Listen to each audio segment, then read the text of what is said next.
최상목 대통령 권한대행의 헌법재판관 임명에 항의하며 대통령실 참모진이 집단 사표를 제출한 것에 대해 보수논객 정규재 씨는 국민 입장에서 불쾌하기 짝이 없는 일이라고 비판했습니다. 정 씨는 자신의 SNS에 청와대 간부들의 사표는 대통령의 계엄을 뜯어말리는 과정에서 집단으로 냈어야 하는 것이라며 이같이 말했습니다. 그러면서 대통령이 위헌적 계엄을 모의할 때 단 한 명도 입을 뻥끗하지 않던 자들이 지금에 와서 헌재의 심리와 판결을 중단시켜 국정을 마비시키려는 일을 요구하기에 이른다면 이 자들은 국민의 공복이 아니라 윤석열 개인에 충성하는 사복에 불과하다고 목소리를 높였습니다. 글 말미에는 이들에 대해 멍충이들이라는 원색적인 비난도 덧붙였습니다. 그런데 야권에서 나온 비판 논평이 보수논객의 지적과 거의 표현까지 닮아 이목을 끌었습니다. 더불어민주당은 오늘 서명 논평을 통해 사의를 표한 대통령실 참모들과 김태규 방통위원장 직무대행을 향해 거칠게 비판했습니다.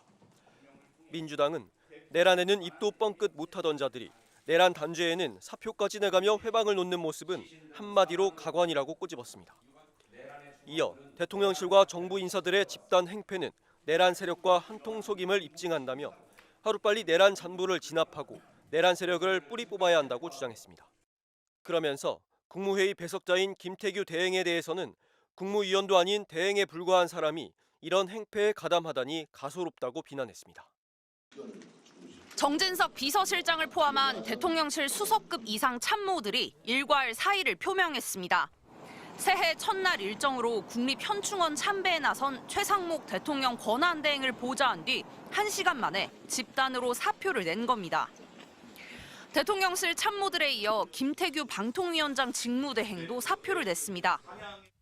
김 대행은 어제 국무회의에서 최상목 권한대행을 향해 상의도 없이 독단으로 결정했다. 총리와 달리 장관급 대행이 헌법재판관을 임명하는 건 월권이라고 강하게 비판한 것으로 알려졌습니다.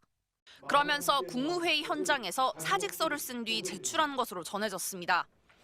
최상목 권한대행이 헌법재판관 2명을 임명하면서 윤석열 대통령 탄핵 가능성이 높아지자 그동안 방탄에 나섰던 인사들이 집단으로 반기를 들고 있는 겁니다.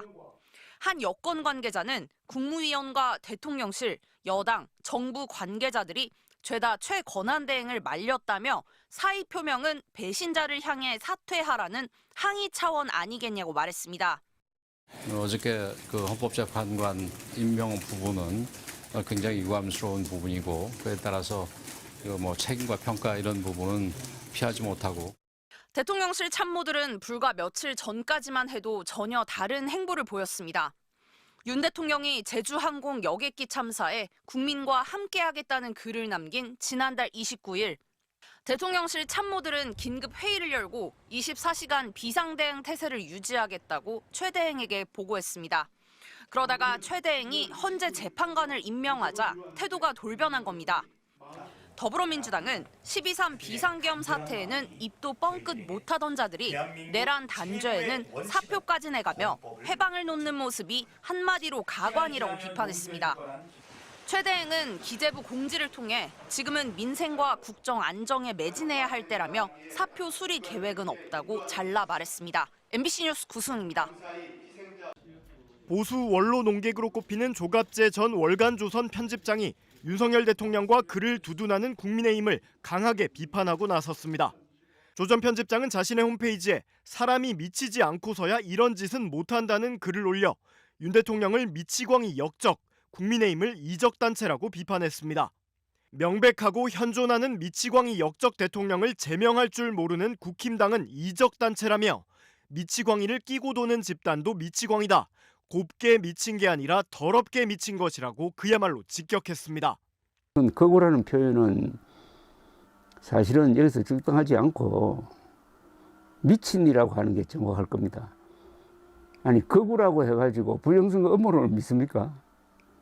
그것은 거구와는 차원이 다른 더 저질의 정신 상태입니다. 조 전 편집장은 12.3 내란 사태에 대해서도 대통령이 저질 유튜브를 보다가 허무맹랑한 부정선거 음모론에 정신이 팔려 비상계엄령을 동원한 것이라며 이런 미치광이가 국군 통수권자였다는 사실에 전율한다고 밝혔습니다. 내란 우두머리는 사형 아니면 무기징역입니다. 최고 통치자에게는 최고형을 내려야 다시는 이런 일이 일어나지 않을 것입니다. 필리핀이나 남미에서 쿠데타가 잦았던 이유는 반란군 수괴들을 엄벌하지 않았기 때문입니다. 그는 국민의힘을 향해서도 내란 우두머리 혐의자를 비호하고 애국자를 핍박함으로써 공당으로서의 존재 이유를 상실하고 패거리, 내란 비호당, 부정선거 음모당으로 전락했다고 강력히 비판했습니다. 보수가 살려면은 윤석열의 씨를 말려야 한다는 이야기가 됩니다. 윤석열이 뿌린 악의 씨를 말려야 된다는 이야기입니다. 뭐냐? 윤석열의 폭주를 막지 못한 웰빙 토호당 국민의 힘을 심알려야 합니다. 정규재 전 한국경제신문 주필도 SNS를 통해 2명의 대통령을 잇따라 탄핵해야 하는 당이라면 무언가 근본에서 잘못되었다는 것을 시인해야 한다며 국민의힘을 정면 비판했습니다. 정 전 주필은 이번엔 탄핵이 아니라 내란죄의 현행범이다. 그런 정당이 자리를 차지하고 길을 비켜주지 않으면 그것 자체가 또 하나의 범죄를 구성할 뿐이라며 책임 운운하며 알량한 걱정으로 양심을 가리지 말라고 일침을 놨습니다.